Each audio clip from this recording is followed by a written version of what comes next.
Once upon a time in 18th century France, where the wigs were tall and the egos even taller, lived a woman who would capture the heart of a king and the envy of a nation. Her name, Jeanne Antoinette Poisson.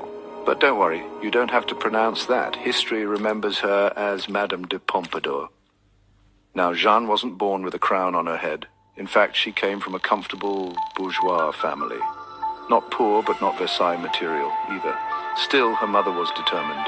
After a fortune teller said Jeanne would one day win the love of the king, her mom basically said, "Great, let's start training." Cue the elite level makeover montage. Jeanne studied literature, music, painting, philosophy. She basically turned herself into the Pinterest board of Louis XV's dreams. And it worked. Oh, it so worked.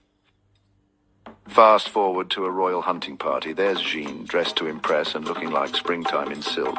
Louis XV takes one look at her and bam, smitten. Next thing you know, she's got her own apartment at Versailles and a brand new title, the Marquise de Pompadour. Not bad for a girl whose name means fish. But Jeanne wasn't just there to warm the king's bed. No. She had plans. She became his closest advisor, ran court appointments, and basically ran the show while looking fabulous the entire time. She built palaces, redecorated Versailles, and made Rococo the vibe of the century. And let's talk about her taste. Jeanne surrounded herself with the greatest minds and artists of the day. Voltaire, Diderot, you name it. She made Versailles the cultural capital of Europe. She didn't just follow trends, she made them. Madame de Pompadour was the original influencer, minus the ring light. Of course, not everyone was thrilled. The nobles gossiped, the pamphleteers had a field day. A commoner with that much power, sacre bleu, but Jeanne, she just smiled, poured more tea and threw another masquerade ball. Iconic.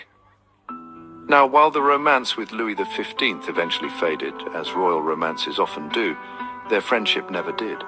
Jeanne remained his confidant, his counselor, and the one person who could tell him the truth. Even after they stopped sharing a bed, she still had the king's ear and most of his calendar. But time, like powdered wigs, isn't kind forever.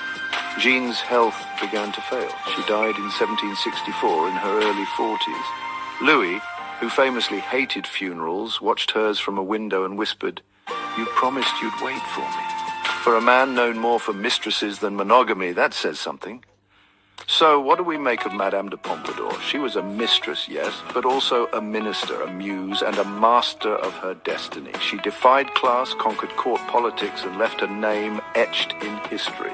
Not bad for a girl whose mom said, "You're gonna marry the king." In a world ruled by men, she rewrote the rules with a wink, a curtsy, and a rococo flourish.